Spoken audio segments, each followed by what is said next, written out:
Hola, ¿qué tal? Buenas noches. Mi nombre es Jesús David Serrano Chávez. Soy estudiante de la UAP del área de administración. El día de hoy estamos en la materia de análisis político y económico de México. Me va a permitir entrevistarme con ella, la señora Marta Velasco. Señora Marta Velasco, muy buenas noches. Buenas noches.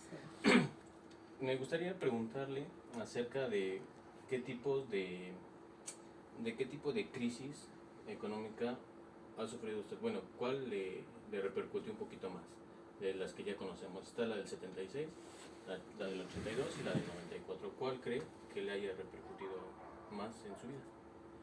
La de 1994. ¿Cree que nos pueda contar un poco su historia desde su punto?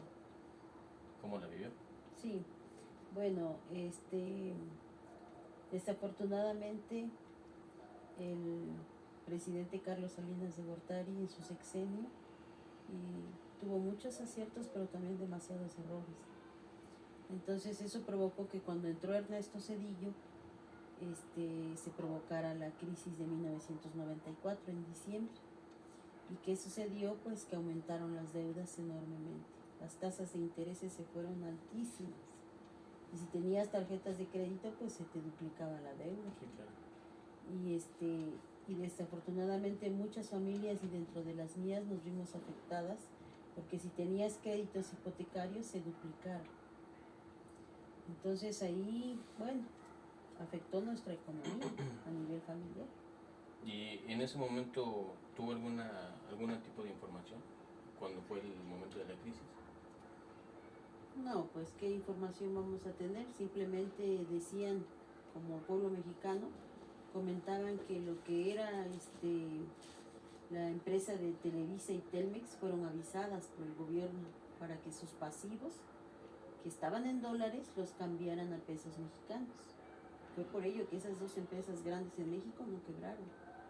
Pero habían otras empresas buenas que sí se fueron a la quiebra precisamente por ello. Que fue como le expusieron a sus conocidos, ¿no? Lo podemos decir así. Así es. Ok, y mire, tengo una última pregunta. ¿Cuál fue la situación más significativa que tuvo usted en ese periodo, que le haya marcado durante esa crisis? Pues definitivamente fueron las tasas de intereses que se fueron para arriba. Y el dólar pues duplicó las deudas.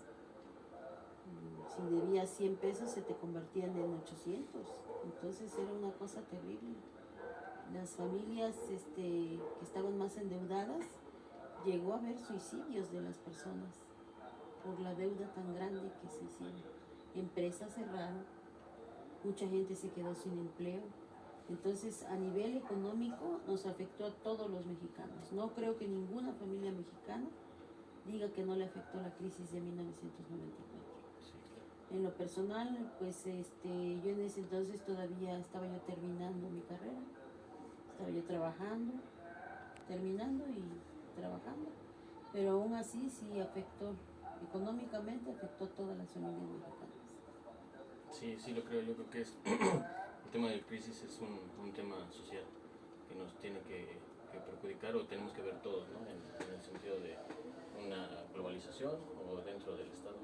Así es, y aparte de que pues también empezaba el sexenio de Ernesto Zedillo, entonces empezó con mucha incertidumbre.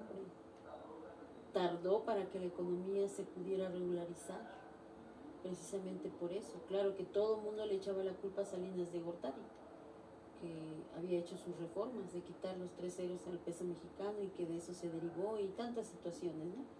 Entonces, al empezar un sexenio con un presidente nuevo, pues era una incertidumbre total, que no sabíamos ni qué cosa iba a suceder. Sí, claro. Después de mucho tiempo, ¿no? Así es.